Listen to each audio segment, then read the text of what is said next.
Peugeot 5008 môžeš mať dnes ako hybrid s benzínovou 1.2 alebo ako elektromobil. Pri tom elektromobile s výkonom nie je žiaden problém.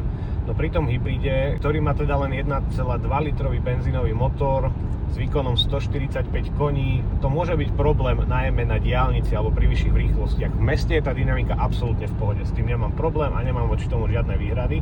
No problém môže byť napríklad v takejto situácii, pred tebou ide kamión a ty ho potrebuješ predbehnúť, tak sa poďme pozrieť na to, ako to zrýchluje. Ja dávam podlahu.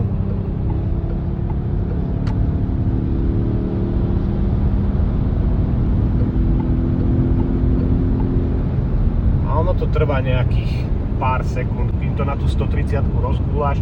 Prečo hovorím, že to môže byť problém? Napríklad je hustejšia premávka, v ľavom pruhu idú autá rýchlo a ty sa medzi ne potrebuješ pichnúť, zaradiť. A chceš to urobiť bezpečne, nechceš ich obmedziť tým, že tú 130, ako sa bežne v tom ľavom pruhu jazdí, nedosiahneš tak rýchlo. A nie je to teda problém len na diaľnici, ale môže to byť problém aj na okreske, kde chceš predbehnúť pomalšie vozidlo alebo pomalší kamión a to prebiehanie, ten predbiehací manéver rozhodne trvá dlhšie ako v nejakom výkonnejšom aute.